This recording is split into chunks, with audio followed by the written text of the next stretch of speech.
I think we can start. Ready na ba yung guest natin dyan sa backstage? And buti na lang since we're celebrating Arts Month this February, nakapag-invite pa tayo ng isang malupit na artist to interview and i-share yung kwento niya dito sa ating page. And kilala naman natin si Sensei, malaking creator siya dito sa social media, and magaganda yung mga content na ginagawa niya, so I decided to invite him. And fortunately, pinagbigyan na tayo, and wag na nating patagalin. Let's all welcome and send black hearts sa ating guest for tonight. Let's welcome Dad's Tune. Yun, Master, magandang gabi sa inyong lahat. Ayun, good evening. Thank you for coming in dito sa ating podcast. Maraming salamat din at naimbitahan mo ako dito. Ayun, so pang ilang mo na to? Pang ilang tag dito podcast mo na? Actually sa podcast ngayon pa lang. May nag-i-invite sa akin pero international, alam mo, baka naman dumugo yung ilong natin dun eh. So medyo sineset pa namin kung kailan. Recently? Oo, hindi. Actually last month pa siya. Tumanggi lang ako kasi hindi ako ready eh. Parang live din kasi siya. Parang ganito rin. Parang ganito din. Kaya lang ang nila, kailangan magpakita ako. So pinag-uusapan namin kung ano yung magandang setup. Paano yun? Face reveal na ba? Di ko pa alam kung paano tag-uusap kami. So sana ma-set up din namin. Kahit paano international yun di ba? Oo. Ang malaki-laking baka kilala na rin yung mag-interview sa Actually siya, motivator siya. Hindi siya hindi talaga creative field yung niya Hindi. So gusto niya lang malaman yung journey ng paano ko napunta dito sa pagmo-motivate ng mga kabataan. Oo nga. Nice motivator. Yun. International ka mo, no? International siya eh. So sineset pa lang. Yun. Ayan, siguro let's start with our questions na para hindi na rin gabihin. First of all, siguro sino nga ba si Dad's Tune, and could you please introduce yourself? Si Dad's Tune, actually si Dad's Tune siya eh. Paano ba? Nag-start siya nung bago siya mag-pandemic. Bago pumasok ang pandemic.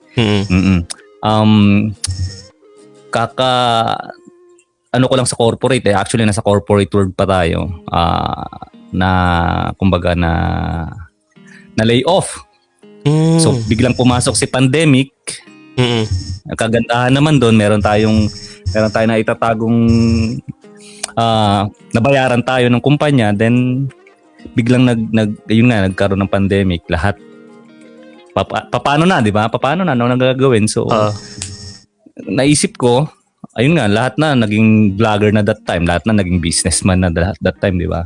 So naisip ko, kung may pera pa naman ako, bakit hindi ko balikan yung pagiging bata ako noon. Mahilig talaga ako mag-drawing eh. So ginamit ko yun, drawing.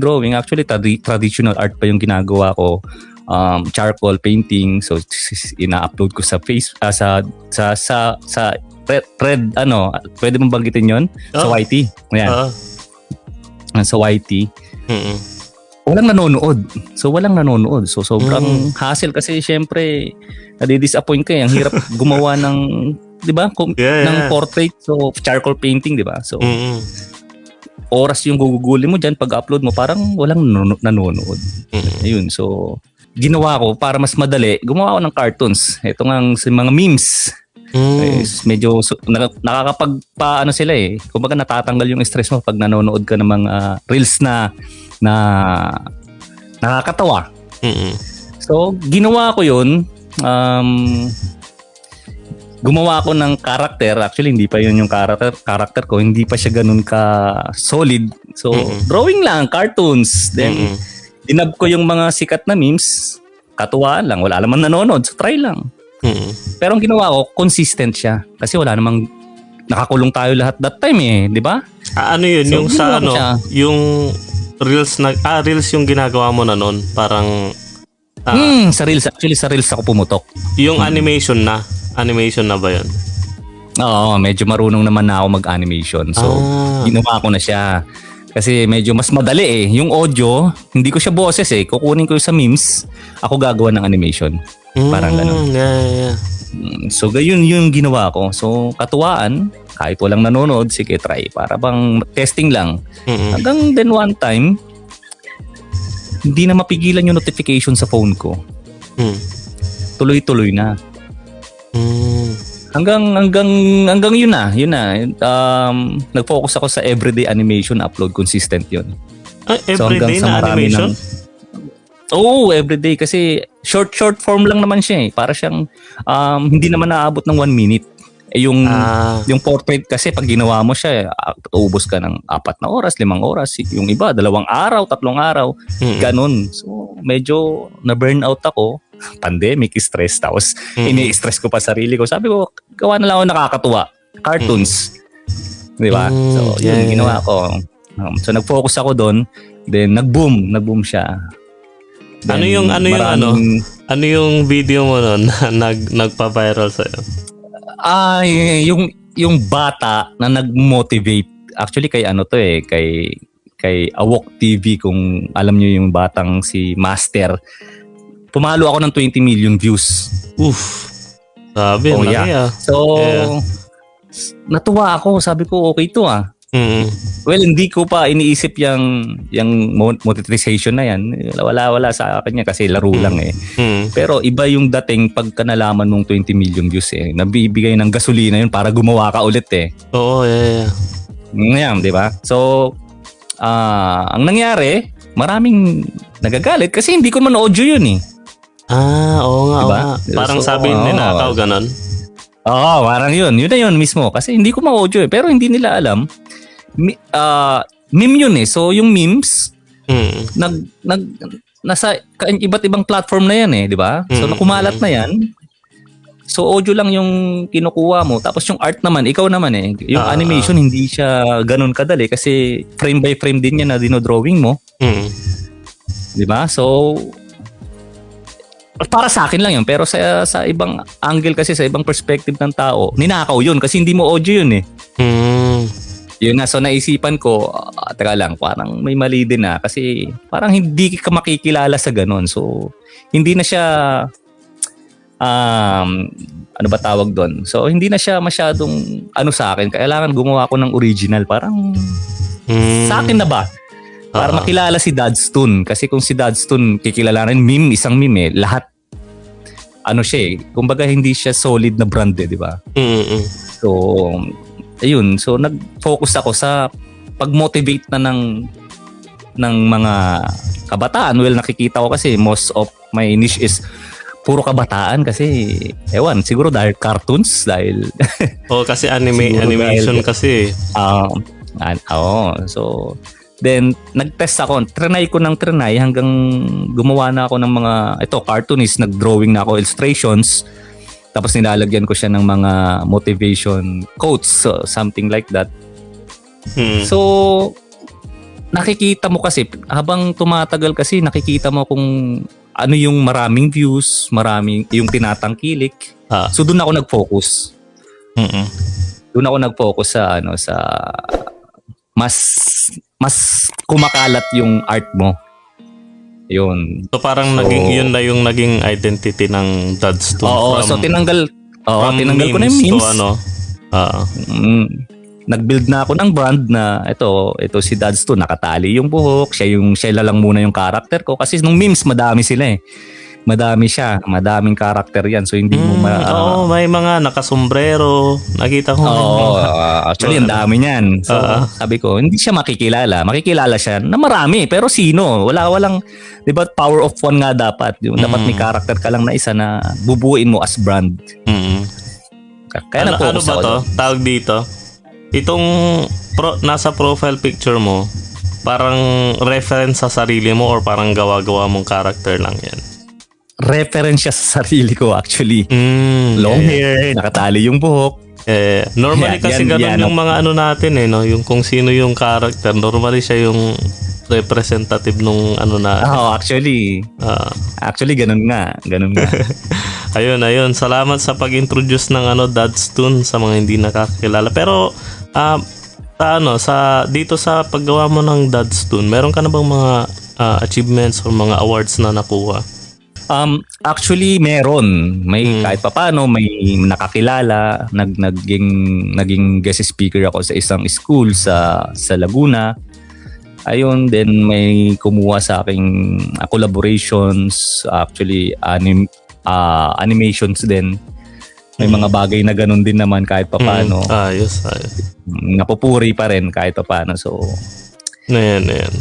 And yun, I think sabi mo first time mong ma-interview sa isang podcast, no? Actually oo. Ayun. Kaya thankful ako diyan. Thank you sa pagpunta ulit dito sa ating podcast, and biruin mo 200k tas biglang si Buhay Creative na 10k lang na pagbigyan no. Salamat. Sa susunod video na to, dalawa tayo. Ayun, face reveal na daw. Siguro ang dami mo ring ang daming mga especially mga nasa ibang bansa na nakaka-relate dun sa mga content mo. Kasi hindi lang, I think yung content mo hindi lang siya hindi lang siya pang bata Parang realization mo rin na kunwari may mga midlife crisis or mga stress sa buhay or pang-motivate ba ng ng mga sarili natin. Yeah, actually yun talaga yung target kasi sa mundo ngayon, sa panahon ngayon, sobrang kung makakapag sa bawat scroll mo, kumbaga gano'n na lang, sa bawat scroll mo sa SOCMED ngayon, may mga hindi healthy na mga content so ang dami nila. So para balance lang, sabi ko, ba't hindi ako gumawa? Kasi yung ibang mga kabataan nabubulag na sa mga nakikita nilang influencer na mali naman yung, alam mo yun, mga pananaw sa buhay. Trap. Alam mo naman yung mga bata ngayon, yun doon na nakafocus sa SOCMED. So yun yung nakikita nila na pag maraming likes, ito yung basihan na maraming followers to, maraming likes to, gawin ko tong idol. Pero yung content naman nun, hindi naman sa nila lahat, pero basura. So ibig sabihin, walang meaning, anong ma-motivate mo sa kabataan? Magsuot ng ganun, magpakita ng kung ano. Parang sa akin, ano ba talaga ang salitang influencer? Ano bang ibig sabihin nun? At ano ba ang kaya kong gawin? Kasi 10 years from now, yung mga kabataan na yan, iba na yung pananaw sa buhay niyan ang binabasihan nila ng pagiging idolo yung likes and followers na hindi na yung libro katulad natin noon na ang mga iniidolo natin yung mga talagang smart guys di ba? Yung mga di ba? Kumbaga sa libro tayo kumukuha ng mga iniidolo, hindi dito sa SOCMED. So sa social media kasi nandyan halo-halo na lahat. Pwedeng motivational, may mga pranks lang na walang kakwenta-kwenta. Sige, balik na lang muna tayo sa yung sarili mong buhay nung growing up ka pa lang. Ano yung parang paano mo siya na-discover na ito wala yung talent ko, pwede akong mag-drawing, pwede akong mag-animate. Yan. Siguro sa lahi kasi yung father ko magaling mag-drawing, ang galing commissions, nagpapadrawing mga estudyante sa kanya. So nakikita ko siya. Nagdo-drawing din ako. Actually sa school namin, doon lang ako magaling sa pagdo-drawing, pag art subject na. Doon lang ako bumabawi. Oo. Doon ako sikat. Oo, pag art subject ako yung pinakamagaling. Hindi naman sa pinakamagaling. So hindi ko sabihin kasi para sa akin pag sa art ako yung, 'di ba? So may mga papadraw. Oo, ako ang bida. So may magpapadrawing sa iyo. So yun. So doon ko na discover na pwede pala, nakagraduate na. Pwede pala. So nung nakagraduate na, makakalimutan mo yan kasi may mga responsibilidad ka na Kaya laking pasalamat ko nga. Hindi sa masamang sa bad side itong pandemic na nangyari. Lahat ng potential kasi natin lumabas. Yun yung good side nun, 'di ba? Maraming maraming naging magaling mag-sales, magbenta, naging vlogger, di ba? Yeah. Yun, so yun. So sabi ko, ilabas natin ulit yung talent natin nung kabataan. So yung ano si mo, Dadsun. diba sabi mo na nung bata ka, na-inspired ka nung ano yung niche nung tatay mo? Kasi sa amin, malapit kami sa school. So, kilala yung father ko doon na marunong mag-drawing. Siya ngayon yung nagdo-drawing sa mga estudyante, yung mga projects na like mag-drawing ng bayani, mga sa libro, mga murals, mga ganyan. Okay. Yung mga traditional na mga ano natin, mga artists, no? Sa mga papel or poster or murals. Yep, mismo. Yun siya. Yes. So, nakikita ko siya. So, halos araw-araw eh. Meron bang instance na isinama ka tapos parang pinag-drawing ka rin doon sa mga murals or something? Pero tingin ko, sinuportahan naman nila ako. Siguro nung bata ako, nagdo-drawing na ako sa notebook. Nakikita nila.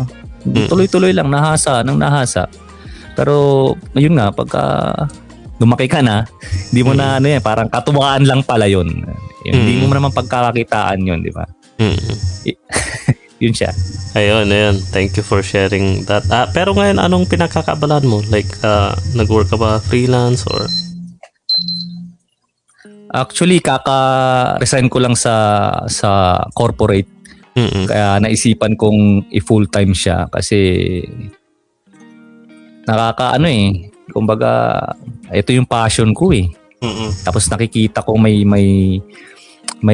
achievement siya, may nangyayari.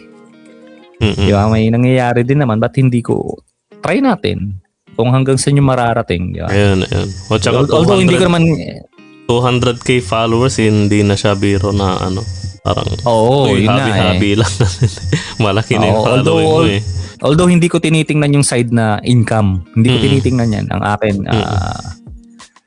akin kasi gusto ko, yung may mga nagdi-DM sa akin kasi na alam mo ba sa ginawa mo, hindi baka sign ko yun. Kumbaga yung walang-wala na ako tapos lumabas sa wall ko yung message na ginawa mo, yung art mo na napaka ganto, ganon. So, iba yung pakiramdam sa akin. So, bakit hindi ko siya gawin araw-araw para araw-araw din may nabibigyan ng buo ang araw niya ng malay mo, di ba? Hindi natin masabi, bad mood siya, tapos nakita niya yung content mo, napasaya mo siya buong araw. Actually, may DM sa akin, ito hindi biro. May nag-DM sa akin na pagod na siya, gusto niya nang sumuko. Nang dahil daw dun sa nakita niyang drawing ko or art ko, sabay tapos yung message niya, naiyak na lang siya. Ayun, na hindi niya na naisipan, parang gusto niyang ituloy yung buhay niya. Ganun bagay. Grabe, no? Yun yung siguro. Bata pa yun. Bata pa. So sabi ko, bata ka pa, marami ka pang mararating. So, yun yung mga inspiring stories ng pagiging yung content na ginagawa mo. No? Isa yun. Yun siguro yung sinasabi mong meaning ng influence sa'yo. Oo. Kaya ka nga influencer kasi ini-influensyahan mo yung mga kabataan or kahit hindi kabataan, di ba? Kasi hindi mo alam yung mga nangyayari sa buhay nila araw-araw. Ang sa akin, gaano lang ba yung gumawa ka ng kabutihan sa isang araw? Hindi mo, kahit anong bagay yan, gumawa ka lang ng kabutihan, malaking bagay na sa ibang tao yon. Hindi man mapakilala kung sino sila, kundi kung sino ka, di ba? Yun lang yun. Ayun. Sabi pala ni Jeremy Calimon, self-taught ka lang ba nagsimula, Dads? Oo, kasi sa panahon ngayon, lahat ng information nandiyan na eh. Nandiyan ang YT. Hindi ako professional animator pero pangarap ko siya eh. Gusto kong pagalawin yung mga drawings ko eh. So inaral ko talaga siya. Nandiyan yung information. Kaya disclaimer, hindi ako professional animator. Pero kung gugustuhin mo, magagawa mo yan. Self-taught lang ako. Dito naman, punta tayo sa process mo, Sensei. Paano yung process mo ng paggawa ng ng mga animations mo and siguro from digital art or something. Okay. So ginawa ang proseso ko diyan, dinodrawing ko siya sa papel muna. Ayan, dinodrawing ko siya sa papel, yung storyboard ko, gumagawa ako ng script. Yung script dito siyempre sa computer na, then yung storyboard ginagawa ko sa papel. Then saka ako ina-apply sa Toon Boom. Ayun yung gamit kong software para pagalawin yung drawing. Yung drawing natin. And then hindi siya madali. Siyempre ikaw yung boboses, ikaw yung magdo-drawing, ikaw yung director, ikaw yung lightings, lahat sa'yo. So, yung ano ba yun? Madali, yung pero, sa sinasabi mong frame by frame, ilang frames normal yung animation? 12? Kanon?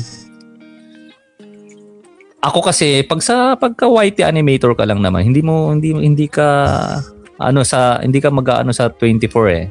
So hindi sino-shortcut ko siya kasi pag ginawa ko yung sobrang smooth, parang sobrang tagal niya bago matapos. Abutin tayo ng isang buwan sa loob ng, di ba, sa 8 minutes na animations mo, abutin ka ng isang buwan, ganun katagal, ganun ka yung proseso ng animation. Kaya pagdating dito sa page ko, mas tinututukan ko tong si illustrations, comics, kasi kaya mo siyang tapusin ng ilang oras lang. Madali siyang diba? Gawin compared dun sa animation, no? Kasi sa dito sa page hindi mo kailangan hindi ka pwedeng umabsent eh. Kumbaga kahit isa dapat makapag-upload ka sa isang araw. Consistent. Kasi pagka isang buwan or natenga ka ng 2 weeks, makakalimutan ka ng tao eh. For sure yun.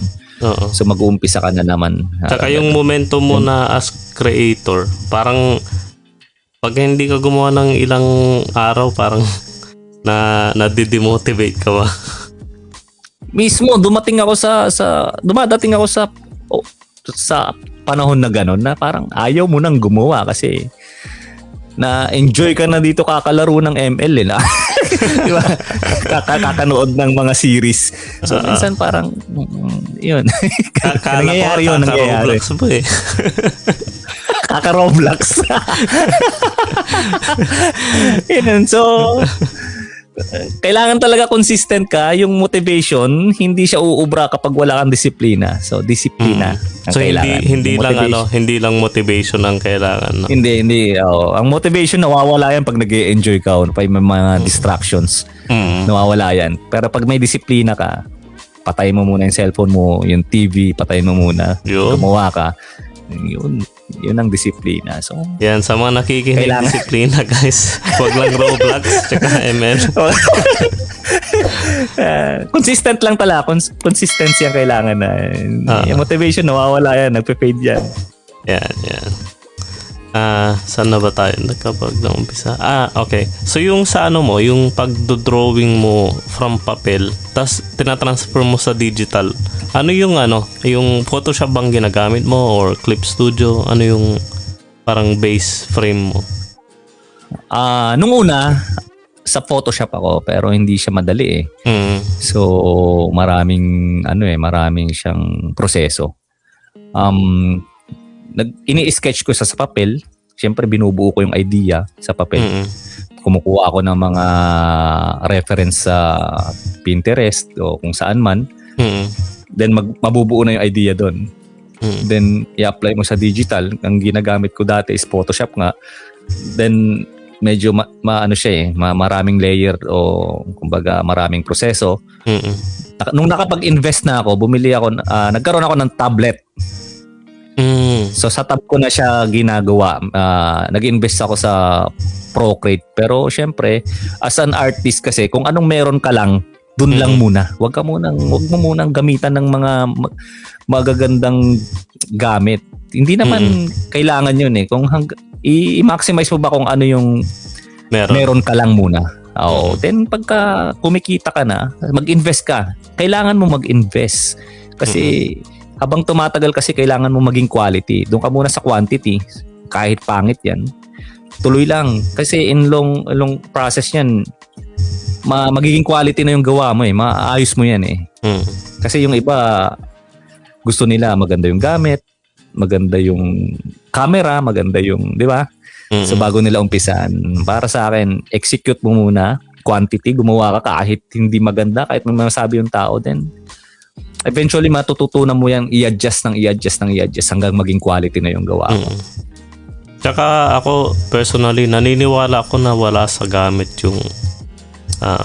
yung talent and skills na though may mga may tutulong yung mga gamit pero hindi siya kunwari nakabili ka ng camera hindi ka automatic na magaling ka ng photographer no or bumili ka ng tablet hindi porque ganito yung ginagamit ni Artgerm, ganito yung ginagamit ni ganto ganyan, hindi ka magiging ganun kaagad no. So nagsimula rin yung mga yan sa mga papel, mga traditional, sa mga fundamentals, principles hanggang sa Actually master sige. Yeah. Actually, master, nag-umpisa lang ako sa cellphone. Ang dami namang software dyan, dami namang app dyan na pwedeng gamitin. So, hanggang kung makikita mo nga yung una kong pentab, nakabalot ng electrical tape yun. Doon ako nagsimula. Ano yun? Ba't pinalot mo ng electrical tape? Kasi para hindi gumalaw ganun. Hindi ba kinokonekta sa PC yon yung cable niya. So pag nagagalaw mo siya, siyempre doon ka nagdo-drawing sa tab na yun. Nagdi-disconnect. So binabalgutan ko siya ng tape para hindi matanggal. So doon, kung makikita mo yung picture, talagang sobrang isang siraan Talagang doon ako nag-umpisa. Taon ko ginamit yon. Ayun. Pero yun yung yun yung parang pagbalik mo, grabe yung yung mga pinagdaanan ko. Pero nakakatawa kasi doon mo malalaman yung, nag-improve pala ako ng sobrang ganito. Doon mo makikita yung mga pinagdaanan mo kung bakit nandito ka ngayon. Ayan, sabi nung iba dyan, CODM ako sir. Okay, disiplina daw, sabi ni Sensei, that's tune. Ayan. Same po sabi ni Graphico, same po sa phone din. Ayan. May maraming mga nakikinig na mukhang rin nasa stage na pa lang sila nag-start siguro ganyan, nasa phone lang din yung ginagamit.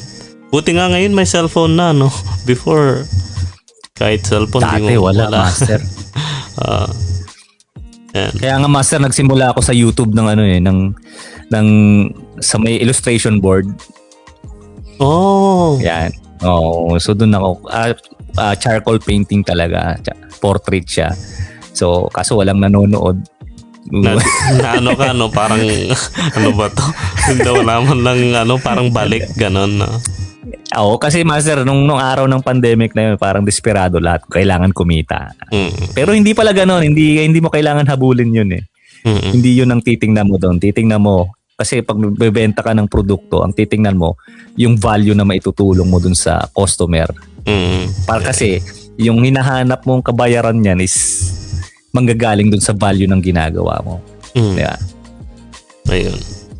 So, ayan, person nyo lang yung kahit sa cellphone, pero i-turn off nyo yung mga notification nyo. Baka may mga game notification dyan, mawala ulit kayo sa ginagawa nyo.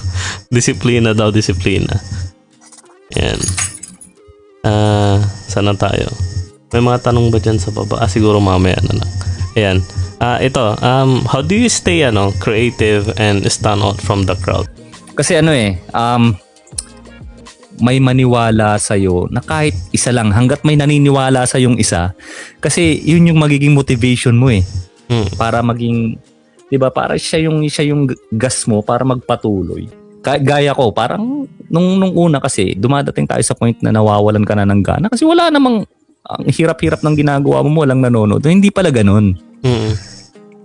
Ang art kasi, kung talent yan, naniniwala ako, kailangan mo yung i-share kahit walang nanonood. Kasi talent yan So eventually may makakitang isang tao dyan na gusto kong maging katulad nito. Hindi siya magaling pero nakikita yung value ng ginagawa mo or nakikita niya yung na-appreciate niya yung art. O kung ano man, kahit ano mang art yung ginagawa mo. So pagdating pa lang doon, so parang ang sarap lang sa pakiramdam na kailangan mo magpatuloy Di ba? So ayun. Ganun siya. At maging authentic ka lang siguro. Hindi mo kailangan magpaligoy-ligoy, authentic lang. Mm. Kung sino ka, kung ano yun nga yung magical dun eh. Yun yung magical sa idea mo eh. Mm. Gawin mo siya, ibato mo siya kasi marami dyan na gaya nga sasabi ko yung meme ko eh. Hindi siya kasi ano eh. Alam mo yun, nagkalat na siya, pare-pareha na lang. Mm. So, bakit hindi ako mag-iba yung may value na talaga or So paano yung yung parang nabanggit mo kanina yung yung dati parang ang dami-dami nung character ko, ngayon parang nag-pursue ka sa isang parang personal branding, ganun ba? Oo, master, kailangan eh. So, kasi pag marami, parang yung focus ng tao, hindi, sino ba si Dadson? Ang daming character dyan. Mm. Tsaka, kailangan kasi magkaroon tayo ng brand bilang artist. Kasi, pwede ko bang maipasok dito sa about AI or mapag-uusapan natin mamaya? Mapag-uusapan natin mamaya. So, pwede namang paglagpasan. Huwag mo na siguro about dyan kasi yung brand is Sige, napaka-importante bilang artist. Doon. Meron ka palang ganun. Sana pala dinagdagan ko yung mga tanong ko. Pero siguro may mga tanong din yung mga nakikinig about to. Sige, move on tayo dito sa ano yung mga importanteng bagay na pwedeng i-consider ng mga nag-start pa lang na sa pagdo-drawing and pag-animate? Ayoko magsabi ng malay mo yun yung paraan nila para kumita. Pero pag alam mo kasi bilang artist, pag isa kang artist kasi, alam mo na may halaga yung ginagawa mo eh. Alam mo, hindi ko ma-explain na basta ituloy mo, execute mo lang, hayaan mo yung sasabihin nila kasi marami talagang basher dyan. Ibabash ka ng ibabash dyan, di ba? So, hayaan mo lang sila. Hindi makakatulong sa'yo yan. Okay lang magpahinga, pero ituloy mo pa rin yung mga ginagawa mo. Kasi balang araw, kung ano man yung itinatanim mo, magbubunga yan. Ikaw rin lang naman ang mag-harvest yan. Ayun. Meron ka bang bukod sa Dadstone, meron ka bang ibang social media handle? Wala. Actually, dati meron. Kaya lang nag-focus. Yun nga. Hirap i-maintain, no? Power of. Oo, sobra. Dami, no? Oo. So, may napanood ako na kailangan mo mag-power of one. So, kailangan mo munang i-build kung ano man yung brand mo. I-build mo muna siya kapag malaki na siya. Kung kaya niya ng self-sustain ba. Kung kaya niya ng tumayo ng mag-isa siguro, then saka gumawa ng panibago. Okay, mahirap yung pagsasabay-sabayin mo. Yun. Even the black up hindi ako nag-focus dun eh. Nag-focus ako dito sa page kasi nandito yung malaking ko. Audience, no? Audience. So, pagka sabay-sabay, ikaw lang yung mababurnout. Yeah. Hindi mo kailangang habulin yan natin. So, lalo-lalo ngayon, nakapag-build na ako ng hindi birong number. Hindi naman ganun pa karami. Malayo pa yung pupuntahan natin. Pero,